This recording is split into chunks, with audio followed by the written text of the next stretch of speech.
Okay, so nakapag-set na tayo ng ating mga gamit. Naka full charge na rin tayo. Paalis na tayo dito sa VinFast. Ay, tama, sa VinFast Meta Motors. So, okay.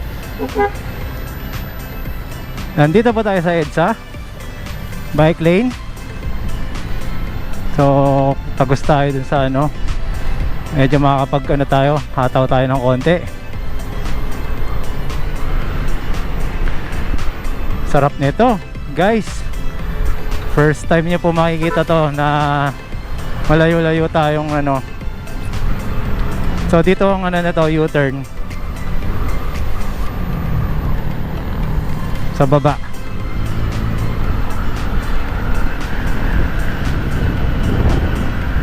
Pa ano tayo, pa northbound, no? So sasagad tayo dito sa, ay tama ba? Ah, tama, dito.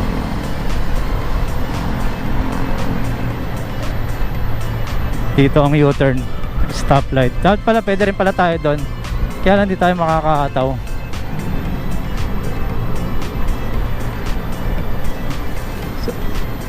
So yan po yung Ortigas, no? Unahan na natin. Sorry, medyo bumubuka na tayo dahil masarap to. Na-excite tayo. Let's go, guys.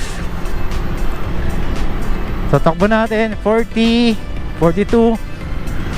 So pagka ganito na yung takbuhan natin, dapat nakasarado yung ating lens para hindi tayo mapuwing.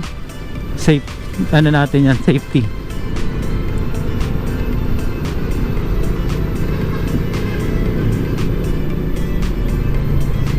Ayun, lubak-lubak pala. Medyo marami ng mabibilis na malalaking sasakyan, kaya gigilid lang tayo dito sa area na to. Kasi gaya nun, pag mabigat yun at medyo mawalan ng preno, mahirap na, madadamay tayo dun. Yung nagsasabing mali daw yung mindset ko na ano, na dapat ako yung umu-overtake, nasa sa inyo po yun. Pag ikaw po yung overtaken yan, tatangayin ka ng hangin. Kaya yun ang ano ko. Hindi naman sa ano sa tagal na po natin, ewan ko po sa inyo kung gaano na po kayo katagal mag ano. Ayan, unahan ko na nga to. Medyo tumatabi kasi sa atin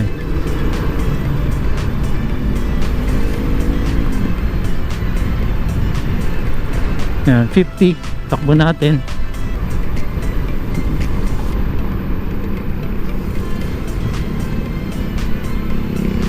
Nako po, namumula pa rin, traffic pa rin.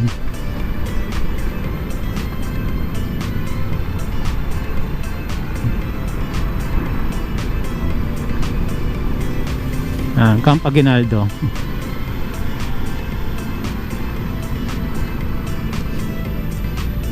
So dito na tayo sa ano na to, sa tawag dito, lane. Bakit? Kasi meron po dyan likuan.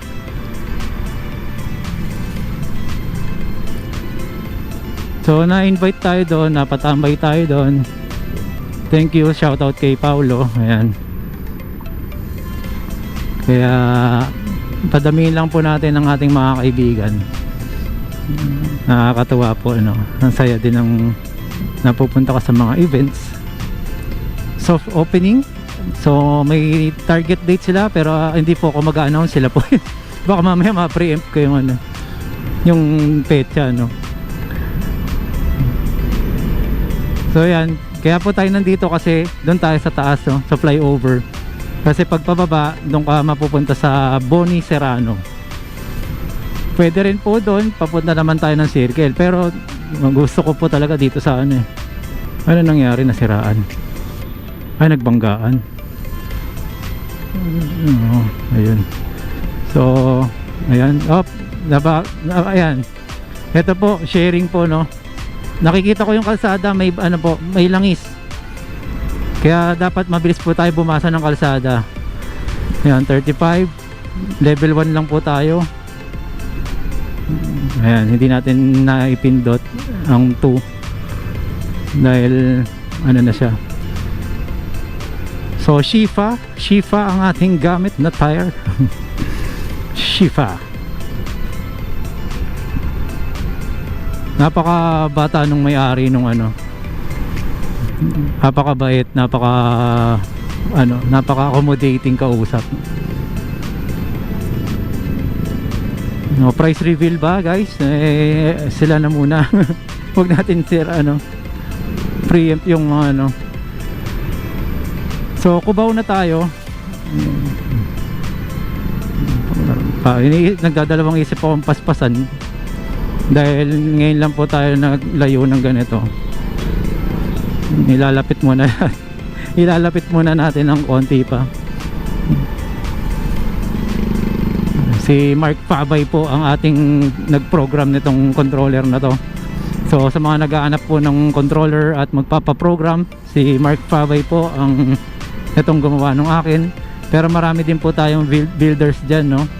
Sila A2J, yan, sila Lodge, yan, mga kilala po sa ano. Hindi lang ako sure tama ba ang ano ko, JRC. Sila po yung sa may San Mateo yata, hindi ako nagkakamali. So marami na lahat ng yan ay mga nababasa natin. Sama na rin natin yung nakikita ko lagi, si Clark. Ayan. Okay, pakichismis na lang po na nabanggit ko sila. Hindi naman nila ako kilala, no? Hindi nila ako kilala personally at di nila ako kilala as vlogger. So EDSA pa rin po tayo, Cubao. Ito po sa right side natin yung farmers, kung saan maraming sakayan patungong Antipolo, patungong Recto, Quiapo, Divisoria, dyan po yan. Nahamon yata ako nitong Raider na to, hindi, joke lang. Hindi tayo abot dyan.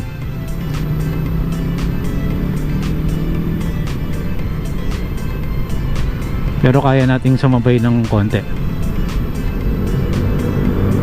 Medyo mahina na yung preno natin sa sa harapan, lubog dyan, kaya tinutulungan ko na ng konti ng likod. Napakasarap na naka e-bike guys. Siguro napaka elegante na po ng mga e-bike talaga ngayon. Parang ito pong ginagamit natin is traditional e-bike lumalabas. Paano ko masabi? Kasi yung mga headlight bulb nya pwede mo pa siyang palit-palitan dahil marami sa market. Yung mga klase nung ganun kasi at least nandun na siya, naka projector type na siya, wala ka ng upgrade na mangyayari kundi mag additional exhaust, no, auxiliary. Ayan, so ganun yan.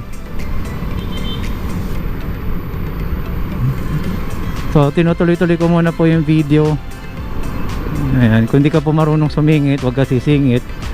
Kasi po ang mga sasakyan dapat nakalinya po yan talaga sa lane, no? Ayan, malikot si taxi kasi meron palang motor doon na mabagal. Gaya niyan, matulin pa tayo sa kanya. Ayaw mo pa ako sa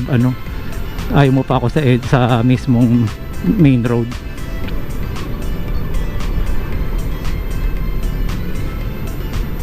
Ayan, Kamuning?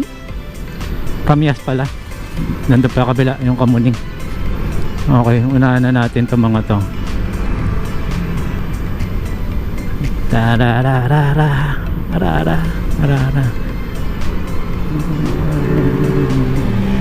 Ayan na, mataw na yung Raider ba yun? Nagugulat siya. Katabi niya, e-bike.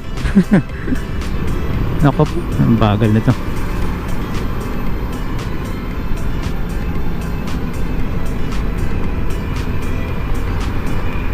Angkas pala kaya nag-normalize ng kanyang speed. So Kamuning flyover. Ayan na po ulit ang GMA.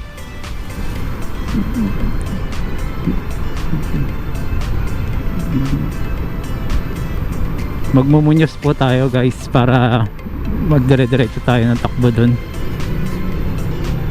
Tignan niyo po gaano katipid, oh. Yan mo, di ako nag-throttle.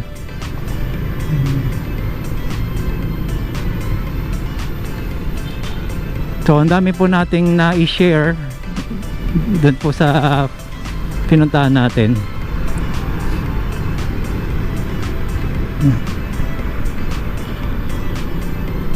Ayun, kay Sir Leo, maraming salamat.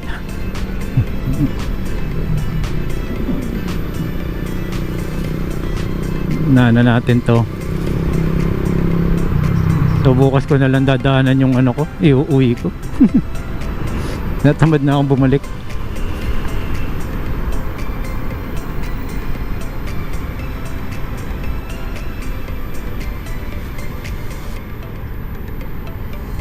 Okay, mababa na po yon, galing po ng Ortigas.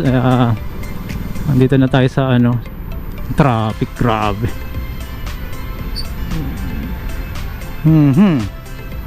Kapang na naman. So, think hanggang dito na lang at ano tayo. Masyado na mahaba yung video at maraming salamat po sa mga nanood ngayon at mga nag-abang. At ano, syempre, kanina umaga may natulungan tayo kahit papano. Nakakatuwa po yon, nakakagaang po yon. Kung kaya nyo rin pong makatulong sa mga ganyong klase na